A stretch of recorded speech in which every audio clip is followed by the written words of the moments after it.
अस्सलाम वालेकुम बच्चों, आज हम अभ्यास 3.3 का 5वां क्वेश्चन पढ़ेंगे। किसी समांतर चतुर्भुज के दो आसन्न कोण का अनुपात 3:2 है तो समांतर चतुर्भुज के सभी कोणों की माप ज्ञात कीजिए। चलिए अब देखते हैं क्या है समांतर चतुर्भुज। सबसे पहले हम समांतर चतुर्भुज बनाएंगे, ठीक है। ये हमारा हो गया समांतर चतुर्भुज। इसका अनुपात कितना बता रहा है? 3:2 बता रहा है। कितना बता रहा है? 3:2 बता रहा है।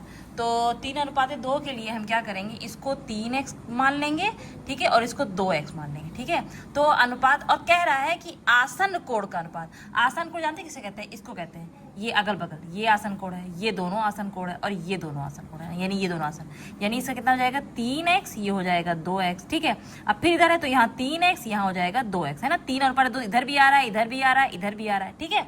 आरी बसन में ये सारे क्या हो गए? आसन्न कोण हो गए। अब हम एक चीज करेंगे कि समांतर चतुर्भुज के चारों कोणों की अंदर, चारों कोण जो अंतः कोण है वो 360 आते हैं, तो इन सबको हम जोड़ देंगे। कैसे जोड़ेंगे? सबसे पहले क्या लिखेंगे?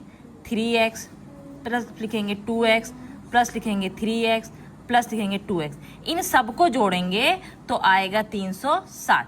कितना आएगा? 360। अब हम क्या करेंगे, इसको जोड़ लेंगे तो कितना हो जाएगा? 3 2 5, 5 3 8, और 8 और 2 10। कितना हो गया? 10।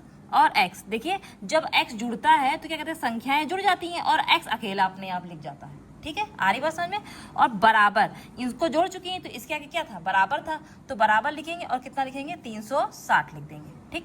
अब आप इसको कट करना जानते होंगे, ठीक है। x को हम इधर ही रखेंगे, इधर हो जाएगा 360, और ये x गुणे में है, बराबर की कोई चीज उधर जाती है तो गुणे में है, यहाँ पे क्या हो जाएगा? भाग में हो जाएगा, या नीचे नीचे पहुंच जाएगा, ठीक।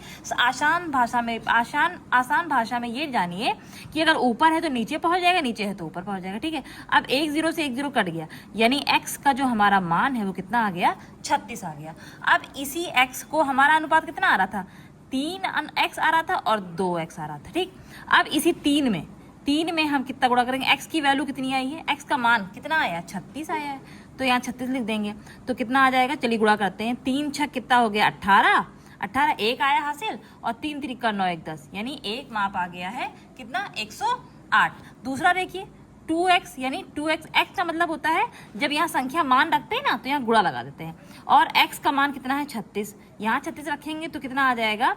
2 6 12, 2 हासिल है 1, 2 3 6 7, यानी 108 और 108 और 72 आंसर आ रहा है। तो यहाँ 3x की यहाँ पे हम यहाँ क्या करेंगे, देखिए फिर से हम बनाएंगे माप। यहाँ कितना है? 3x यहाँ पे कितना आ रहा था?